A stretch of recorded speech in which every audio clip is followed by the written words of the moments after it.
If you're a podcast host, listen up, this one's for you. My name is Allie Jackson. I'm the host of Finding Mr. Height, a dating and relationship podcast that I've been doing for 4 years now, sharing my positive and practical approach to dating that's built on my own life experience. And I wanted to share another experience that I've had, my secret behind monetizing my show. It's called Red Circle, and I was just telling my colleague about how much I love their platform. With Red Circle, not only am I getting a seamless hosting experience, but I also love the support I receive in ad sales. It's not just typical ad sales either. It's targeted opportunities based on my show and my life. And the platform is super simple. You just set your preferences and Red Circle matches you with sponsors that align with your show. You can vet every opportunity and their platform gives you great analytics. More recently too, my Red Circle team has brought me opportunities outside of my podcast on social media to really augment the podcast partnerships, bring them full circle. I just can't recommend them enough. If you want to give it a try, go to redcircle.com to get your free trial. That's redcircle.com for a free trial.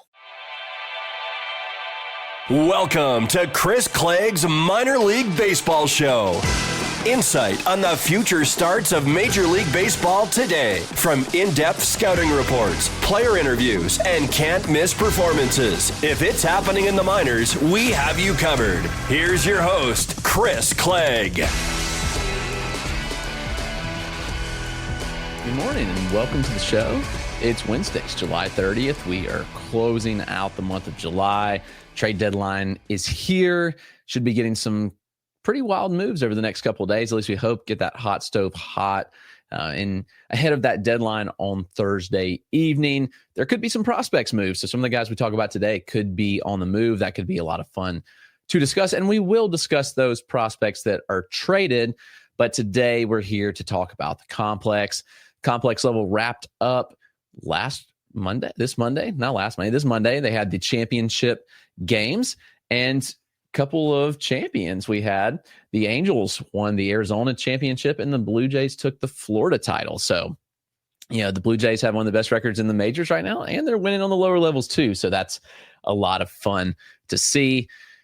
Like you said, we're here to talk about the best complex players. Before we do so, the drill. The show is brought to you by Connect Roasters. Connect Roasters is Ian Happ's coffee company. They make incredibly smooth blend of coffee from their canned cold brew to the gold glove blend. They've got some great blends. Go check them out. You can get the gold glove blend, buy one, get one 50% off using the code Dynasty Dugout at checkout. Also, we're proud to partner with Chinook Seedery, the best sunflower seeds in the game. Chinook has all kinds of flavors that you'll love. Go check them out today. Use the code Dynasty Dugout at chinookseedery.com for 10% off your order. All right, so who are the best players that were at the complex? Now, I put a caveat on this. Some of these guys did move up pretty quickly, and kind of want to hit on some of those before we really get going. But like Edward Florentino moved up quickly. He's been dominating. He looks like one of the hottest hitters in the minors. No shock. Like somebody I saw this spring on the backfield said he was a dude. Nate George checks that box as well. Guys on the backfield and loved. He bumped up pretty quickly to single A Delmarva. Rynel Rodriguez was not at the complex long with the Cardinals where he bumped up. Same with Luke Dickerson, Devin Fitzgerald, David Shields. So there are some guys that I acknowledge were really good and moved up. So then who were the top players that spent most of the year at the complex? We got to start off the top with Tyson Lewis. I think Tyson Lewis was the best player there. The video is starting halfway through. I apologize. And also Daytona, can we please get some new camera angles? These are not the best, but Tyson Lewis recently went to single A Daytona, and one of his first games there, he blasted this home run, which left the bat at 111 miles an hour with a 437-foot estimated distance, which is crazy. We're talking about somebody that put up gaudy exit velocities. Lewis registered a 119. Some people said it wasn't true. Whatever, that's fine. But even if you don't acknowledge the 119, you wipe it, say it was a misread. He had a 115. He had a ton of other balls hit over 110 miles per hour. And he slashed 340, 396, 532 with 6 home runs there at the complex. He's an incredible athlete. He stole 19 bases. He runs well. I think he's a 70 runner based on the clock times. So like when you look at Lewis, he kind of brings the whole package if he hits enough. So I think the questions surrounding Tyson Lewis are the hit tool. Can he make enough contact? What's the approach like? you look at the numbers, and like the chase rate was around like 25% at the complex. Curious where it lands in the Florida State League. And the contact rates were fine. Like we're looking at like average contact rates. But here's the thing. Even if Lewis has a below average hit tool, this profile is going to play. Like he just needs to be a 45 hit, I think, given the power and given the speed. This is a legit prospect. He's a top prospect in the game. He checks a lot of boxes that you want to see. The other flaw, I guess, per se, is that Lewis hits the ball on the ground at a high clip, 50% ground ball rate in the complex. That's something we will be monitoring closely in the Florida State League. So my second ranked complex level player is Jhonny Level, you may say, with the San Francisco Giants.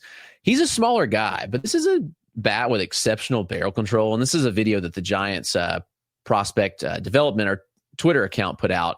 He does a lot of things really well. The swing's good from both sides. Level, he checks some boxes. He can use the whole field. He was great last year in the DSL. He just turned 18 at the end of March of this year. He's very advanced. He is undersized, you can see, but I'm not ruling out that the body could change. It's an interesting body, but the athlete's good. The clock times aren't there, but he is a pretty quick mover. So, like, he's a good athlete. He absolutely rakes. We're talking about exit velocities up to 112 miles per hour at the complex. So, really good exit velocities. And he just performed.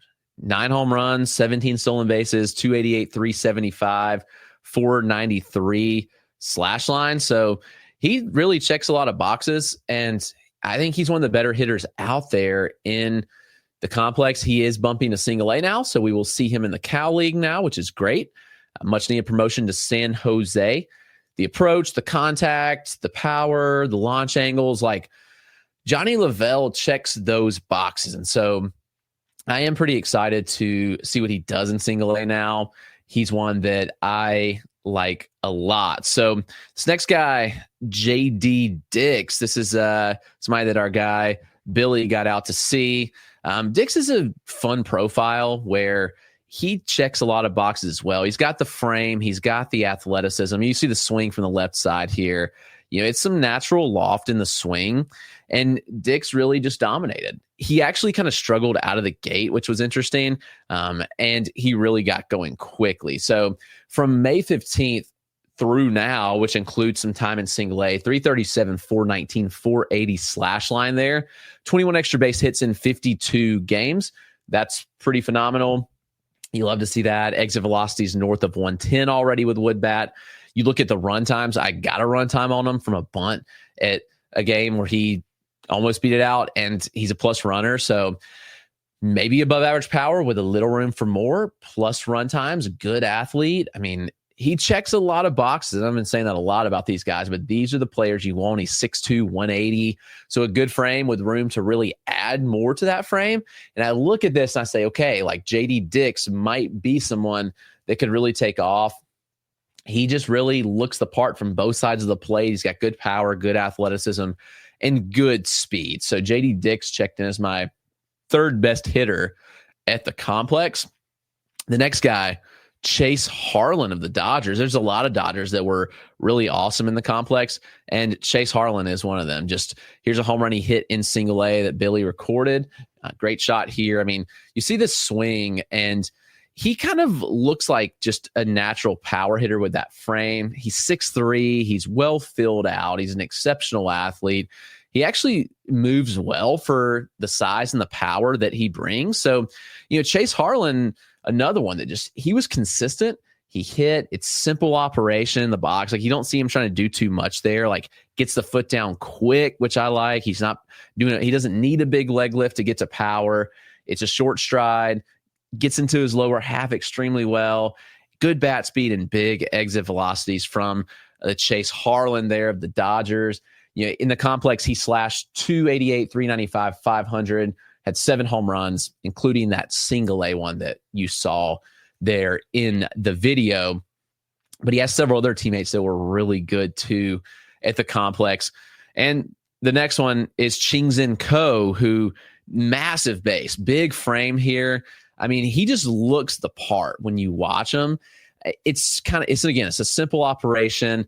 He hasn't got to big game power yet, but I think it's coming. Like, I really believe that he could get to game power. He's 18 years old, and you watch what he's doing here with the bat.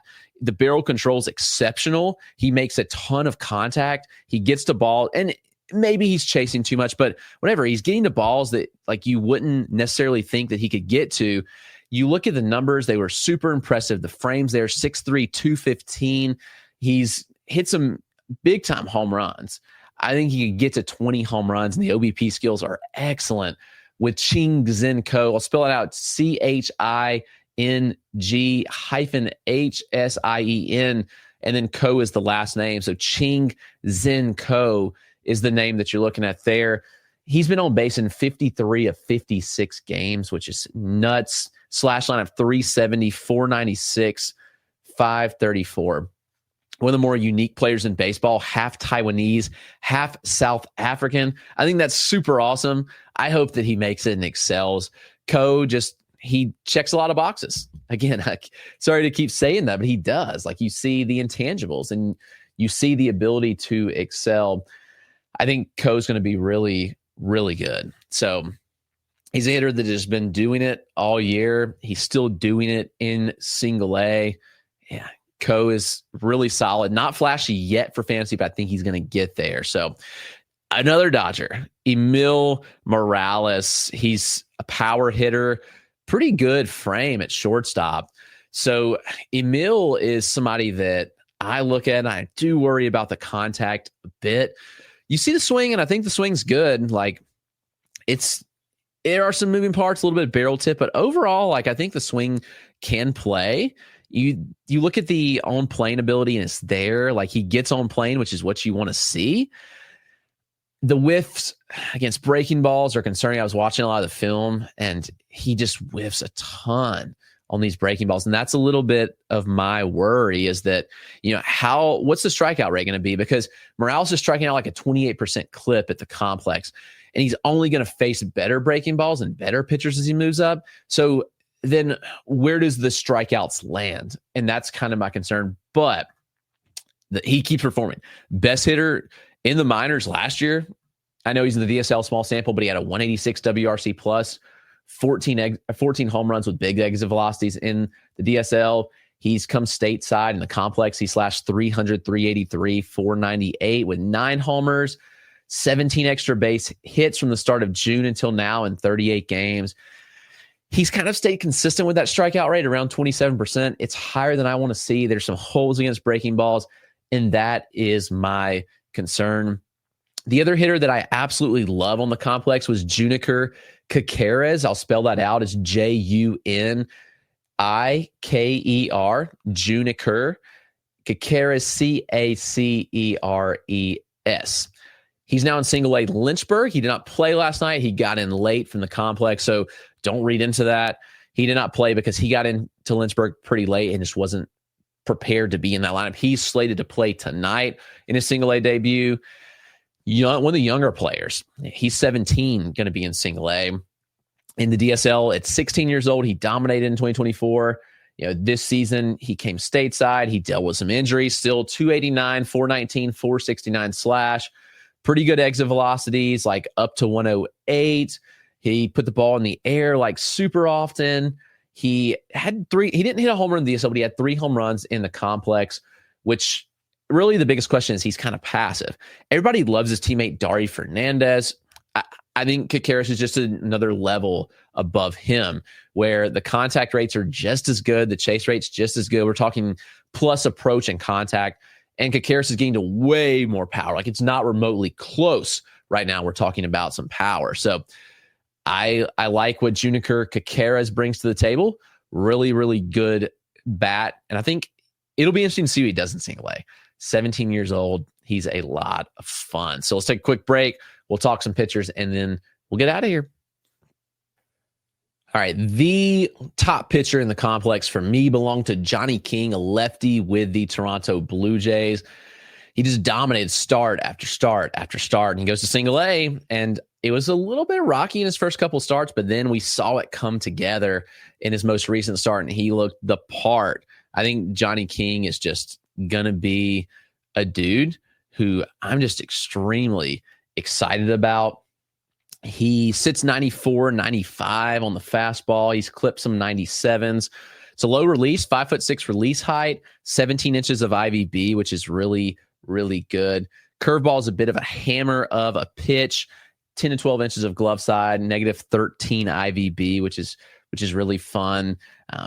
It works around 80, high swing and miss rates on it. And he has a nice changeup with like anywhere from 13. I've seen up to 20 inches of fade, which is kind of wild. So, there's some inconsistencies with that movement on that profile right now. But I'll tell you this, King's changeup, if it does develop, is going to be a really, really good offering. I'm just enamored with this 18-year-old lefty in the Blue Jay system that's pumping 94, 95 consistently. It's the top 100 prospect pretty easily for me, just given the movement profiles that he brings, given the intangibles, given the ability, like everything. The Blue Jays have also developed pitchers. I think people have kind of been wary of that. Look what they've done this year. They have a new regime in there, and they're developing. And Johnny King is it's been so cool to watch his development as part of this. And I think that he'll take off. And I think the Blue Jays are just going to continue to develop pitchers. They were able to trade a Jerron Watts-Brown to the Orioles yesterday because they have so much depth and so many guys that have taken those leaps forward. And Johnny King is a perfect example of that. This guy I'm beyond excited to see on Thursday night in Columbia. That's Kendry Chourio of the Kansas City Royals, 17 years old. And I honestly don't remember a single time that we've seen a player sign. Chourio signed January 2025. He goes DSL. He dominates. Goes to the complex. This is already rare for a player to jump DSL to complex midseason, especially a pitcher. It's even more rare for a pitcher. Complex season ends. Chourio goes to single A. I'll be in Columbia Thursday night. Chourio's pitching.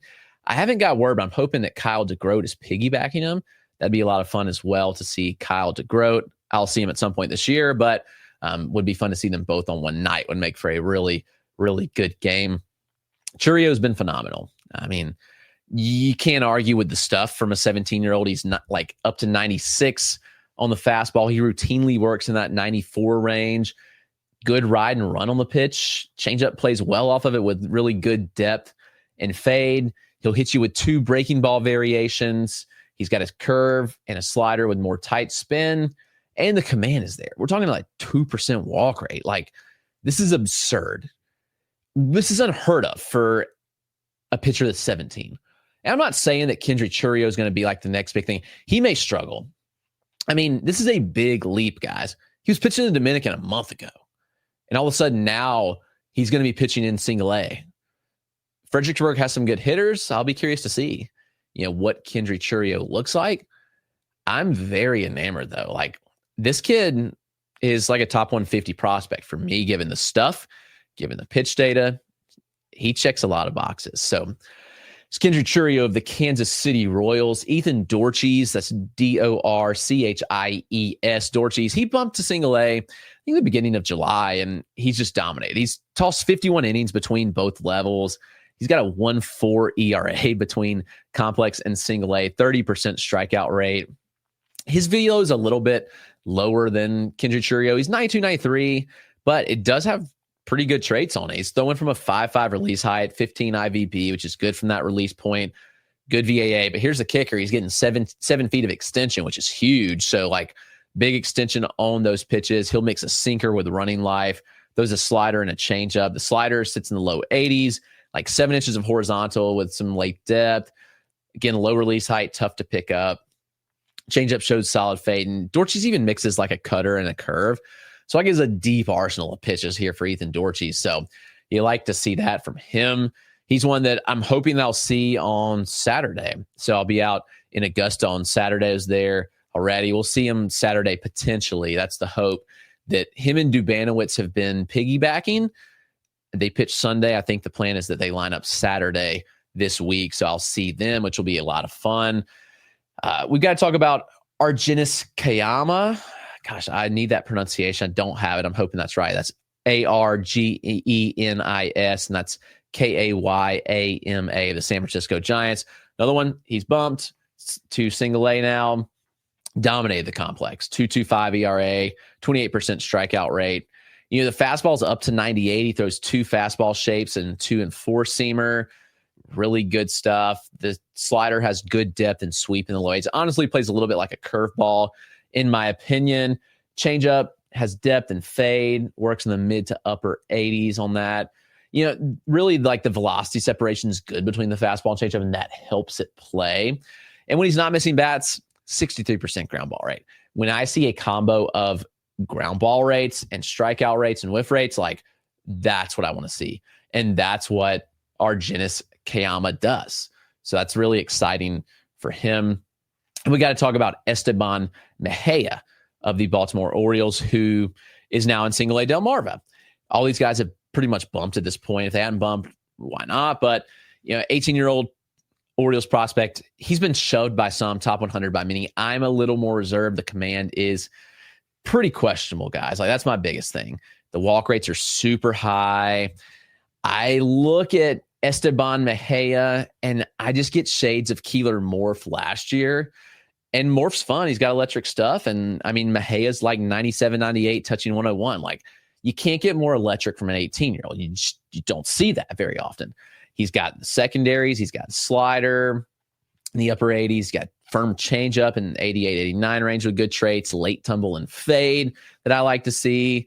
His arm angle creates really tough looks for hitters. This is a dude that has all the traits. It's just, can he command the ball? And that's really my concern right now. If the command ticks up, if he's walking less guys in Single A, then absolutely, I'm going to be where some of the others are on him. But right now, I'm just not there on Esteban Mejia. Still, he's good. I think Esteban Mejia is a top 200 prospect, but I'll take Chourio, who's got the stuff and he's got the command. That's going to do it, guys. Has been the complex coverage. Who are the top players of the complex? Can't believe the complex season has come and gone, but it's going to do it, folks. Thanks for tuning in. Be sure to subscribe to the YouTube and your favorite podcast platform. It means a lot to me, but we'll be back tomorrow. Hope you guys have a great Wednesday.